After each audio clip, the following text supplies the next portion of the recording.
ಅಲೇಖ್ಯ.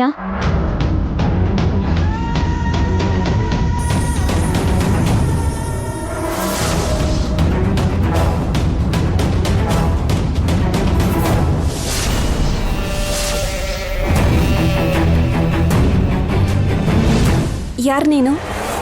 ನನ್ನ ರೂಮಿಗೆ ಯಾಕೆ ಬಂದೆ? ನನ್ನ ಹೆಸರು ಅವನಿ. ಈ ಊರಲ್ಲಿ ಕೆಲಸ ಇದ್ದು ಬಂದೆ. ಇಲ್ಲಿ ಕಟ್ಟುಪಾಡುಗಳ ಬಗ್ಗೆ, ಈ ಊರನ್ನ ಆಜ್ಞಾಪಿಸ್ತಾ ಇರೋ ನಿಮ್ಮ ಅಮ್ಮನ ಬಗ್ಗೆ ಎಲ್ಲ ತಿಳ್ಕೊಂಡಿದ್ದೀನಿ.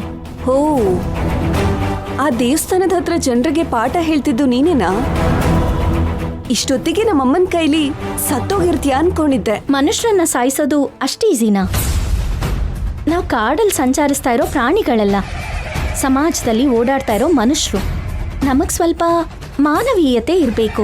ದೇವಸ್ಥಾನದ ಬಾಗ್ಲು ತೆಗೆಯೋದು, ಆಚಾರಗಳನ್ನ ಬದಲಾಯಿಸ್ಬೇಕು ಅನ್ಕೊಳ್ಳೋದು ಅಷ್ಟು ಈಸಿ ಅಲ್ಲ.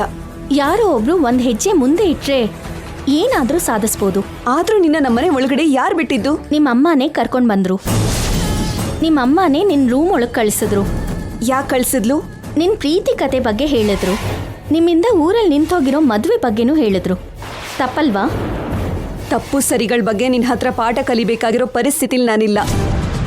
ಒಬ್ಬ ವ್ಯಕ್ತಿಗೋಸ್ಕರ ಇಡೀ ಊರೇ ಶಿಕ್ಷೆ ಅನುಭವಿಸೋದು ನ್ಯಾಯನಾ? ನಿನ್ನ ಹತ್ರ ಇಂಥ ಮಾತು ಕೇಳಿಸ್ಕೊಳ್ಳೋಕ್ಕೋಸ್ಕರ ಆಗಿದ್ರೆ ನಮ್ಮಮ್ಮ ನಿನ್ನ ಒಳಗಡೆ ಕಳಿಸ್ತಾನೆ ಇರಲಿಲ್ಲ. ಇನ್ನೇನೋ ಕೆಲಸ ಇರೋದಕ್ಕೆ ಬಂದಿದೀಯಾ. ನಿಂಗೆ ಬೇಕಾಗಿರೋನ್ ಸಿಗದೆ ಹೋದ್ರೆ? ಸಿಗ್ತಾನೆ ಅನ್ನೋ ನಂಬಿಕೆ ನನಗಿದೆ. ಅಲ್ಲಿವರೆಗೂ ನಾನು ಹೀಗೆ ಇರ್ತೀನಿ. ಊರಿನ ಪದ್ಧತಿಗಳು ಹೀಗೆ ಇರುತ್ತೆ. ಅವನ ಮೇಲಿರೋ ಹುಚ್ಚು ಪ್ರೀತಿನೇ ನನ್ನ ಅವನನ್ನ ಒಂದ್ ಮಾಡುತ್ತೆ. ಇನ್ನೊಂದು ರೀತಿ ಯೋಚನೆ ಮಾಡಿದ್ರೆ, ನೀನ್ 15 ವರ್ಷದಿಂದ ಅವನಿಗೋಸ್ಕರ ಕಾಯ್ತಾ ಇದೀಯಾ ಅಂದ್ರೆ ಅವನು ತುಂಬಾ ಅದೃಷ್ಟವಂತಾನೆ. ಸರಿ, ನಾನು ಯಾಕೆ ಬಂದಿದ್ದೀನಿ ಹೇಳ್ತೀನಿ ಕೇಳು. ನೀನ್ ಪ್ರೀತಿಸಿರೋ ವ್ಯಕ್ತಿ ಯಾರು ಅಂತ ತಿಳ್ಕೊಂಡು ಅವನ ಜೊತೆ ಮಾತಾಡಿ ನಿನ್ ಮದ್ವೆ ಮಾಡ್ತೀನಿ ಅಂತ ನಿಮ್ಮ ಅಮ್ಮಂಗೆ ಮಾತು ಕೊಟ್ಟಿದ್ದೀನಿ. ಆದ್ರೂ ನಿನ್ಗಂತ ಅಗತ್ಯ ಏನಿದೆ? ದೇವಸ್ಥಾನದ ಬಾಗ್ಲು ತೆಗಿಸ್ತೀನಿ ಅಂತ, ಊರಲ್ಲಿ ನಿಂತಿರೋ ಮದ್ವೆಗಳು ಆಗೋ ಹಾಗೆ ಮಾಡ್ತೀನಿ ಅಂತ ಊರವ್ರಿಗೆ ಮಾತು ಕೊಟ್ಟಿದ್ದೀನಿ. ನೀನ್ ನಿಜವಾಗ್ಲೂ ನನ್ನ ಮದ್ವೆ ಮಾಡಕ್ಕಾಗತ್ತಾ? ಅದೇನಷ್ಟು ದೊಡ್ಡ ಕೆಲಸ ಅಲ್ಲ. ಅವ್ರು ಯಾರು, ಎಲ್ಲಿದ್ದಾರೆ, ಅವ್ರ ಹೆಸರೇನು ಅಂತ ಹೇಳು. ಬೆಂಗಳೂರಲ್ಲಿರೋ ವ್ಯಕ್ತಿ ಆದ್ರೆ ತಕ್ಷಣ ಹೋಗಿ ಮಾತಾಡ್ತೀನಿ. ಅವ್ನು ನನ್ನ ಮನ್ಸಲ್ಲಿದ್ದಾನೆ. ಅದು ಸರಿ, ಅವನು ಹೇಗಿರ್ತಾನೆ ಹೇಳು. ಕಡೇ ಪಕ್ಷ ಅವ್ರ ಫೋಟೋನಾದ್ರೂ ತೋರಿಸು. ಸರಿ, ನನ್ನ ಬಗ್ಗೆ, ಊರಿನ ಬಗ್ಗೆ ಇಷ್ಟೊಂದು ಜವಾಬ್ದಾರಿ ತಗೊಂಡಿರೋದಕ್ಕೆ ತೋರಿಸ್ತೀನಿ.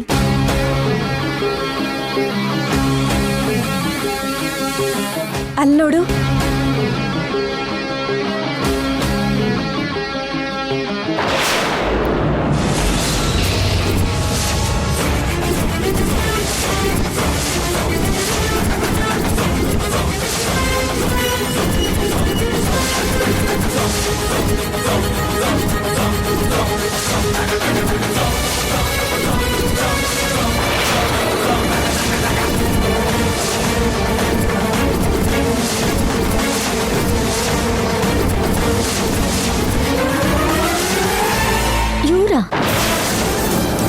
ಅವನೇ.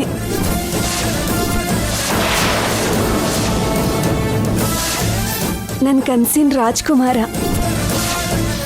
ಹೆಸರು ಶ್ರೀಕರ್. ಶ್ರೀಕರ್ ಅಂದ್ರೆ ನನ್ನ ಪ್ರಾಣ. ಶ್ರೀಕರ್ ಅಂದ್ರೆ ನನಗೆ ತುಂಬಾ ಇಷ್ಟ. ಕಾಲೇಜ್ ದಿನಗಳಿಂದ ಅವನ ಹಿಂದೆ ಬಿದ್ದಿದ್ದೆ.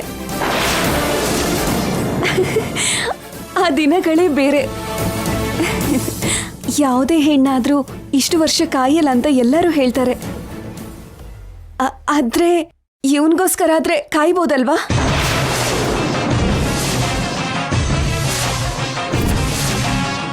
ಈಗಷ್ಟೇ ಇವ್ರ ಅಂತ ಶಾಕಲ್ಲಿ ಕೇಳ್ದೆ, ಇವಾಗ್ಲೂ ಕೂಡ ಶಾಕಲ್ಲೇ ಇದೆಯಾ? ನನ್ನ ಶ್ರೀಕರ್ ಬಗ್ಗೆ ನಿನಗೆ ಗೊತ್ತಾ? ಎಲ್ಲಾದ್ರೂ ನೋಡಿದ್ಯಾ? ಅವನಿಗೋಸ್ಕರ ತುಂಬಾ ದಿನದಿಂದ ಹುಡುಕ್ತಿದ್ದೀನಿ. ನಿನಗೆ ಗೊತ್ತಿದ್ರೆ ಹೇಳು, ನಾನು ತಕ್ಷಣ ಹೋಗಿ ನೋಡ್ತೀನಿ. ಇವ್ರ ಬಗ್ಗೆ ನಂಗೆ ಹೇಗೆ ಗೊತ್ತಿರತ್ತೆ? ನಾನು ನೋಡ್ತಾ ಇರೋದೇ ಇವಾಗಲ್ವಾ? ನನ್ನ ಶ್ರೀಕರ್ನ ಕರ್ಕೊಂಡು ಬಂದಂಗೆ ಮದುವೆ ಮಾಡಿಸ್ತೀಯಾ?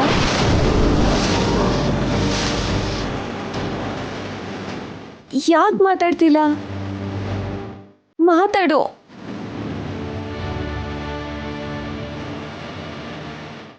ನನಗೆ ಮದುವೆ ಮಾಡ್ತೀನಿ ಅಂತ ನಮ್ಮಮ್ಮಂಗೆ ಮಾತು ಕೊಟ್ಟಿದ್ದೀನಿ ಅಂದೆ ಅಲ್ವಾ? ಇವನೆಲ್ಲಿದ್ದಾನೋ ಕಂಡಿಡ್ದು ಇವನನ್ನ ಕರ್ಕೊಂಡು ಬಂದು ನನಗೆ ಮದುವೆ ಮಾಡ್ತೀಯಾ? 15 ವರ್ಷ ಆಗೋಗಿದೆ ಅಂತಿದ್ಯಾ? ಒಂದ್ ವೇಳೆ ಅವರಿಗೆ ಮದುವೆ ಆಗೋಗಿದ್ರೆ?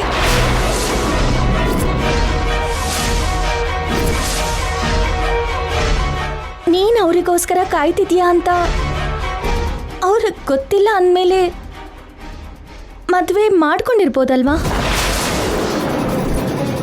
ಶ್ರೀಕರ್ ಯಾವುದೇ ಪರಿಸ್ಥಿತಿಲಿದ್ರು ನಾನು ಮಾತ್ರ ಅವನನ್ನ ಬಿಡೋದಿಲ್ಲ. ನೀನಂತೂ ಮೊದಲು ಅವನು ಎಲ್ಲಿದ್ದಾನೆ ತಿಳ್ಕೊ.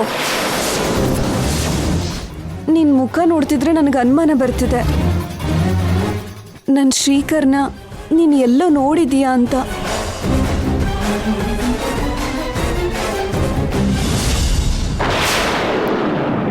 ಅಲ್ವಾ?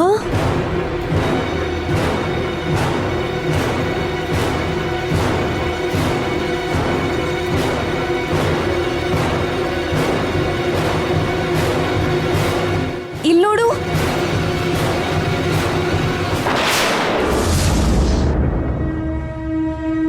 ಬೇಗ ಹುಡುಕಿ ಕರ್ಕೊಂಡ್ ಬಾ, ನನ್ನ ಪ್ರಾಬ್ಲಮ್ಮು ಸಾಲ್ವ್ ಆಗತ್ತೆ,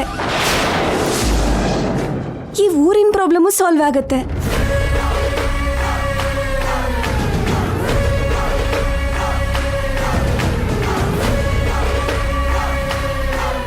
ಬಂದಾಗೇನೋ ಅಭಯ ಕೊಟ್ಟಾಗ ಮಾತಾಡಿದ್ಲು, ಹೋಗ್ಬೇಕಾದ್ರೆ ಮಾತ್ರ ಏನೋ ಕರೆಂಟ್ ಶಾಕ್ ಹೊಡೆದಿರೋ ಹಾಗೆ ಹೋಗ್ತಿದ್ದಾಳೆ.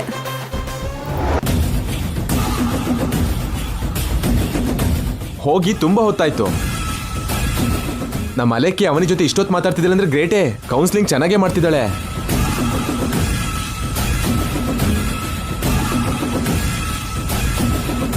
ಅಕ್ಕ ಅಲ್ಲೋಡು ಬರ್ತಿದ್ದಾಳೆ. ಮಾತು ಮುಗೀತು ಅನ್ಸುತ್ತೆ.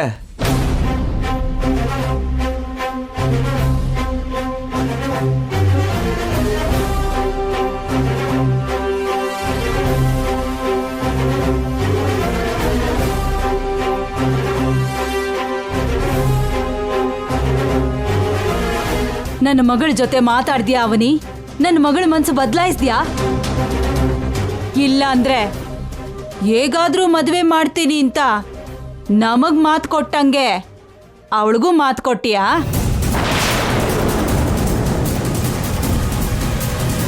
ನಿನ್ನ ನೋಡ್ತಿದ್ರೆ ನನ್ನ ಮಗಳು ನೀನ್ ಹೇಳಿದ ಮಾತು ಕೇಳ್ದಂಗ ಅನ್ನಿಸ್ತಾ ಇಲ್ಲ. ನಮ್ಮ ಅಲೆಕ್ಕೆ ಮಾಮೂಲಿನ ಹಠಮಾರಿ. ನನ್ನ ನೋವು ನಿನಗೆ ಇವಾಗಾದ್ರೂ ಅರ್ಥ ಆಯ್ತಾ? ಅದಕ್ಕೆ ನನ್ನ ಮಗಳ ಮದುವೆ ನಡೆದ ಮೇಲೇನೆ ಆ ದೇವಸ್ಥಾನದ ಬಾಗ್ಲು ತೆಗಿಯತ್ತೆ.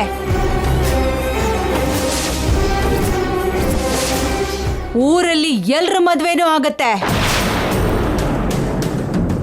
ಇನ್ನೊಂದು ಸಾರಿ ನನ್ನ ಊರಿಗೆ ಬಂದು ನಮ್ಮ ಜನರನ್ನ ರೊಚ್ಚಿಗೇಳ್ಸಿ ನನ್ನ ಮೇಲೆ ದಂಡಯಾತ್ರೆ ಮಾಡಬೇಕು ಅನ್ನೋ ಪ್ರಯತ್ನ ಮಾಡಬೇಡ. ನಮ್ಮ 3 ಜನರನ್ನ ಬದಲಾಯಿಸಿ ನಿನ್ ಹಿಂದೆ ಒಂದು ಸೈನ್ಯವಾಗಿ ಮಾಡ್ಕೊಳ್ಳೋಣ ಅಂತ ಅನ್ಕೊಂಡ್ಯಾ? ಅದೆಲ್ಲ ನಡೆಯಲ್ಲ ಅವನೇ. ಸಿರಿಪುರ ಅನ್ನೋ ಊರಿರೋವರೆಗೂ, ಆ ಊರಲ್ಲಿ ರುದ್ರಾಣಿ ಅಂತ ಒಬ್ರಿರೋವರೆಗೂ ನಿನ್ನಂತವ್ರು ನಮ್ಮ ಅಕ್ಕನ ಕಾಲಿನ ಧೂಳು ಕೂಡ ಟಚ್ ಮಾಡೋಕ್ಕಾಗಲ್ಲ.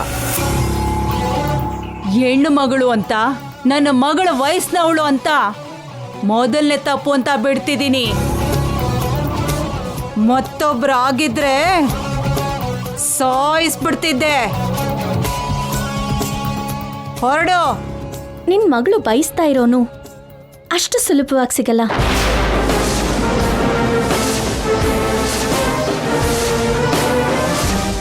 ಈ ವಿಷಯನ ನಿಮ್ ಮಗಳಿಗೆ ಹೇಳ್ಕೊಳ್ಳಿ.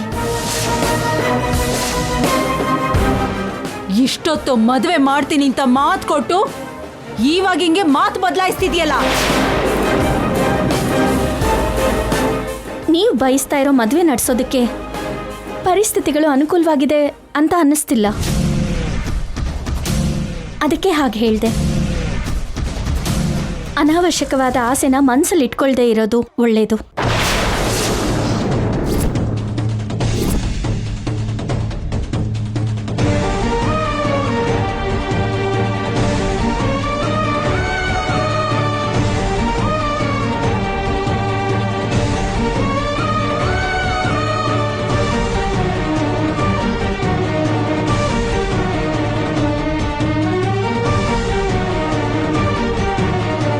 ನಮ್ಮ ಅಲೆಕ್ಕಿನ ಹತ್ರ ಮಾತಾಡಿದ್ದಕ್ಕೆ ಅವಳ ಬ್ರೈನ್ ಬ್ಲಾಕ್ ಆಗಿರೋ ಹಾಗಿದೆ.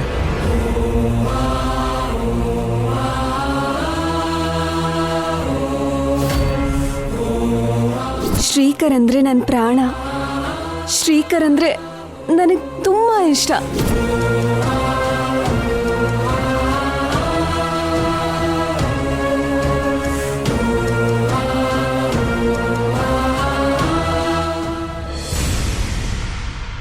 ನಿಮ್ಗೆ ಅಂಥ ವಿಗ್ರಹ ಎಲ್ಲೂ ಕಾಣಿಸ್ಕೊಳ್ಳಿಲ್ಲ ಅಲ್ವಾ? ಇಲ್ಲ ಮೇಡಮ್. ಪೊಲೀಸರು ಕೂಡ ಅಂಥ ವಿಗ್ರಹ ಸಿಕ್ಕಿದೆ ಅಂತ ನ್ಯೂಸ್ ಏನು ಹೇಳಲಿಲ್ಲ ಅಲ್ವಾ? ಅಂಥದ್ದೇನಾದ್ರು ಇದ್ರೆ ಪೊಲೀಸಿಗೆ ಮುಂಚೆ ನಮ್ಮ 3 ಜನರಿಗೆ ಗೊತ್ತಿರುತ್ತಲ್ವಾ ಮೇಡಮ್? ಇಷ್ಟೊತ್ತಿಗಾಗ್ಲೇ ಊರಲ್ಲೆಲ್ಲ ಸಂಭ್ರಮ ಮಾಡ್ತಿದ್ರಲ್ವಾ? ಸರಿ ಆಯ್ತು, ಥ್ಯಾಂಕ್ ಯು. ಆ ವಿಗ್ರಹಕ್ಕೆ ಸಂಬಂಧಪಟ್ಟಿರೋ ವಿಷಯ ಏನಾದರೂ ಗೊತ್ತಾದ್ರೆ ಈ ನಂಬರ್ಗೆ ಕಾಲ್ ಮಾಡಿಬಿಟ್ಟು ಹೇಳಿ ಆಯ್ತಾ? ಸರಿ ಮೇಡಮ್. ಮರ್ತೋಗ್ಬೇಡಿ, ನಿಮಗೆ ಒಳ್ಳೆ ಬಹುಮಾನನೇ ಕೊಡ್ತೀನಿ. ಸರಿ ಮೇಡಮ್, ಇಡ್ತೀನಿ. ಅಮ್ಮಯ್ಯ, ಇವಾಗ ನನಗೆ ಸಮಾಧಾನ ಆಯ್ತು. ಯಾರಿಗೆ ಫೋನ್ ಮಾಡ್ದೆ? ಏನು ಮಾತಾಡ್ದೆ? ಯಾಕೆ ಅಷ್ಟೊಂದು ರಿಲೀಫ್ ಆಗಿ ಫೀಲ್ ಆಗ್ತಾ ಇದೆಯಾ? ಅವನಿ ವಿಗ್ರಹಕ್ಕೋಸ್ಕರ ಸಿರಿಪುರಕ್ಕೆ ಹೋಗಿದ್ದಾಳಲ್ವಾ? ಆ ಏರಿಯಾದಲ್ಲಿ ಕೆಲವ್ರು ನಂಬರ್ಗಳನ್ನ ತಗೊಂಡು ಎಲ್ಲರಿಗೂ ಕಾಲ್ ಮಾಡಿ ವಿಚಾರಿಸ್ದೆ. ಎಲ್ಲರೂ ವಿಗ್ರಹದ ಬಗ್ಗೆ ಗೊತ್ತಿಲ್ಲ ಅಂತಾನೆ ಹೇಳಿದ್ರು. ಅದಕ್ಕೆ ಫುಲ್ ರಿಲ್ಯಾಕ್ಸ್ ಆಗಿದ್ದೀನಿ. ಇನ್ನು ಅವನಿ ತಪಸ್ ಮಾಡಿದ್ರು ಕೂಡ ವಿಗ್ರಹ ಖಂಡಿತವಾಗ್ಲೂ ಅವಳ ಕೈಗೆ ಸಿಗಲ್ಲ ಅಂತ ಕ್ಲಿಯರ್ ಆಗಿ ಅರ್ಥ ಆಗ್ತಾ ಇದೆ. ಆದರೆ ನನಗೆ ಮಾತ್ರ ಆ ವಿಷಯ ತುಂಬಾ ವಂಡರ್ ಆಗಿ ಅನಿಸ್ತಾ ಇದೆ. ಯಾವ ವಿಷಯ? ಆ ಬೆಕ್ಕಿನ ಕಣ್ಣು ಡೇವಿಡ್ ಅವರು ವಿಗ್ರಹನ ತಗೊಂಡು ಓಡ್ ಹೋಗ್ಬಿಟ್ರು. ಆಕ್ಸಿಡೆಂಟ್ ಆಗಿ ಬೂದಿ ಬೂದಿ ಆಗಿ ಹೋದ್ರು. ಮತ್ತೆ ಅಮ್ಮನವ್ರು ಏನಾದ್ರು ಏನ್ ರೆಕ್ಕೆ ಬಂದು ಹಾರೋದ್ರ, ಅಥವಾ ಅವ್ರಿಗೆ ಕಾಲ್ ಬಂದು ನಡ್ಕೊಂಡು ಹೋಗ್ಬಿಟ್ರ, ಅಥವಾ ಅವ್ರಿಗಿರೋ ಮಹಿಮೆಯಿಂದ ಆಕಾಶಕ್ಕೆ ಹೊರಟೋಗ್ಬಿಟ್ರ? ಅಷ್ಟಕ್ಕೂ ಏನಾಗಿರ್ಬೋದು? ವಿಗ್ರಹ ಮನೇಲಿಲ್ದಿರೋದಕ್ಕೆ ಪೂಜೆಯಿಂದ ತಪ್ಪಿಸ್ಕೊಂಡೆ ಅನ್ನೋ ಖುಷಿ ಇದೆಯೇ ಹೊರತು ವಿಗ್ರಹ ಏನಾಯ್ತು ಅಂತ ನನಗೂ ಅರ್ಥ ಆಗ್ತಾ ಇಲ್ಲ. ಆ ವಿಗ್ರಹ ಸಾಮಾನ್ಯವಾಗಿ ಯಾರ ಮನೆಗೆ ಬೇಕೋ ಅವ್ರ ಮನೆಗೆ ಹೋಗಲ್ಲ. ನಮ್ಮ ಕಥೆ ದಿಕ್ಕನ್ನ ಬದಲಾಯಿಸೋಂಥವ್ರ ಮನೆಗೆ ಹೋಗಿರತ್ತೆ.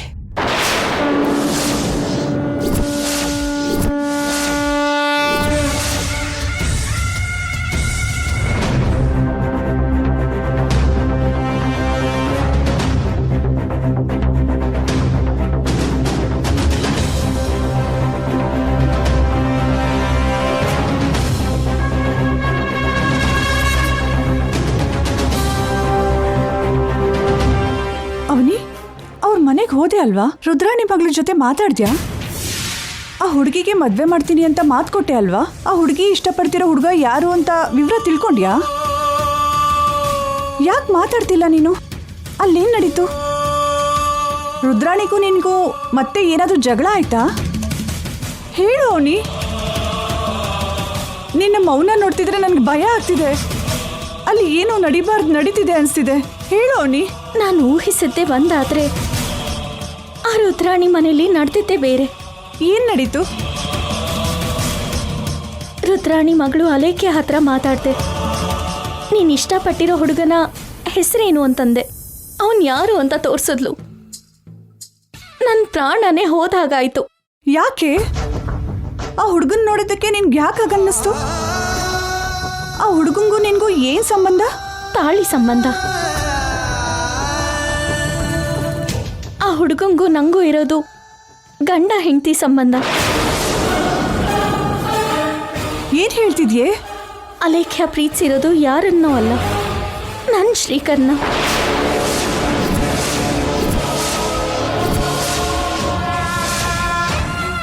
ಏನು? ಹೌದೇ, ನನ್ನ ಭಾವನ್ನ ಯಾವಾಗ್ಲಿಂದಲೂ ಇಷ್ಟಪಡ್ತಿದ್ದಾಳಂತೆ. ನನ್ನ ಭಾವನ್ನೇ ಮದ್ವೆ ಮಾಡ್ಕೋಬೇಕು ಅಂತ ಇಷ್ಟು ವರ್ಷ ಆದ್ರೂ ಮದ್ವೆ ಮಾಡ್ಕೊಳ್ದೆ ಕಾಯ್ತಿದ್ದಾಳೆ. ನಂಗಿದು ನಿಜವಾಗ್ಲೂ ಊಹಿಸೋದಕ್ಕೂ ಆಗ್ಲಿಲ್ಲ. ಅಲೇಖ್ಯ ತುಂಬಾ ಹಠ ಮಾಡ್ತಾ ಇದ್ದಾಳೆ. ನನ್ನ ಕನ್ಸಿನ ರಾಜ್ಕುಮಾರ, ಹೆಸರು ಶ್ರೀಕರ್.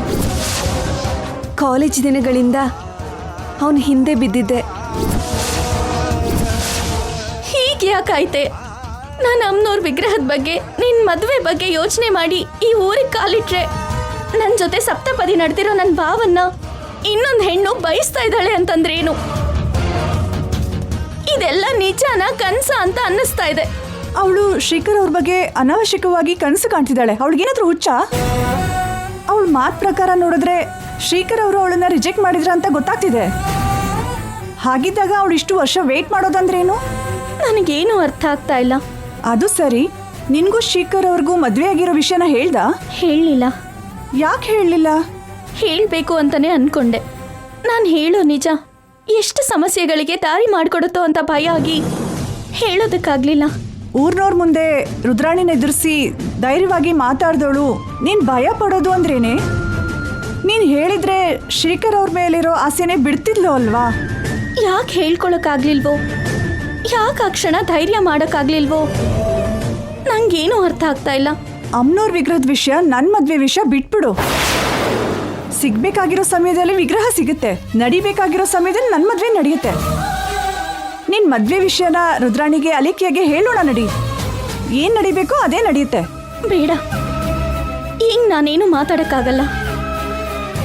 ಅಲೇಖ್ಯ ವರ್ತನೆ ನೋಡ್ತಾ ಇದ್ರೆ ನಮಗ್ ಮದ್ವೆ ಆಗಿದೆ ಅನ್ನೋ ವಿಷಯ ಗೊತ್ತಾದ್ರೂ ಆ ಅಲೇಖ್ಯ ನನ್ನ ಭಾವನ್ನ ಬಿಡೋ ಹಾಗೆ ಕಾಣ್ತಿಲ್ಲ.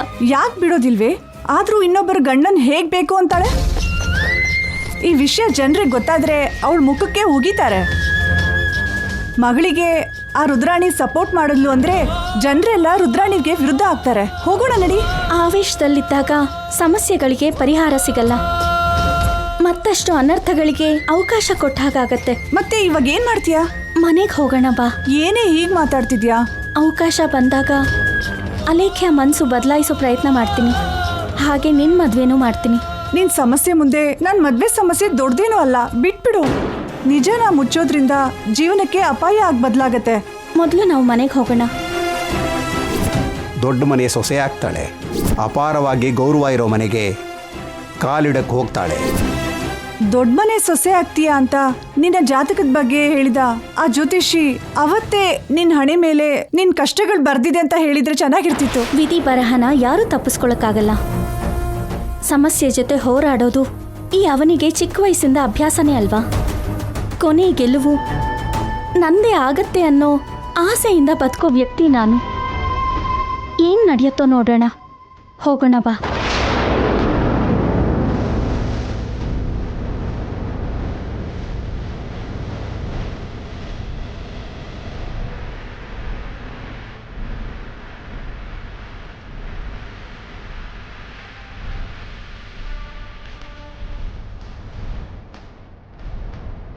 ನಾನೇನಾದ್ರೂ ವಿಗ್ರಹನ ತಗೊಂಡ್ ಬರ್ಲಿಲ್ಲ ಅಂದ್ರೆ ನನ್ ಗಂಡನ್ ಬಿಟ್ಟು ಹೊರಟೋಗ್ತೀನಿ.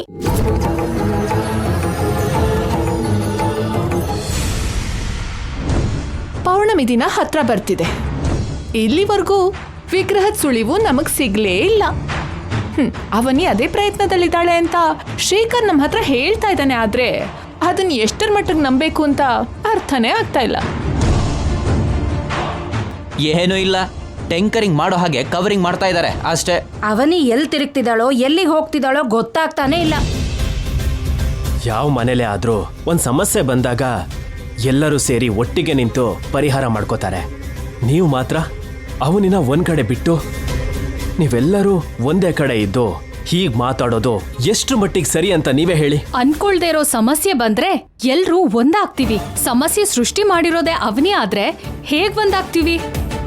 ನಾವು ರೋಡಲ್ಲಿ ಹೋಗ್ತಾ ಇರ್ತೀವಿ, ಒಬ್ರ ಮೇಲೊಬ್ರು ದಾಳಿ ಮಾಡ್ತಾನೆ ಇರ್ತಾರೆ. ನಾವು ದಾಳಿಗೆ ಗುರಿ ಆಗ್ತಿರೋನ್ಗೆ ಸಪೋರ್ಟ್ ಮಾಡ್ತೀವಾ, ದಾಳಿ ಮಾಡ್ತಿರೋನ್ಗೆ ಸಪೋರ್ಟ್ ಮಾಡ್ತೀವಾ? ಅವನಿ ವಿಷಯದಲ್ಲೂ ಕೂಡ ಹಾಗೆ ನಡೀತಿದೆ. ಸರಿಯಾಗಿ ಹೇಳ್ದೆ ಬಾವಾ, ಶಾಬಾಷ್.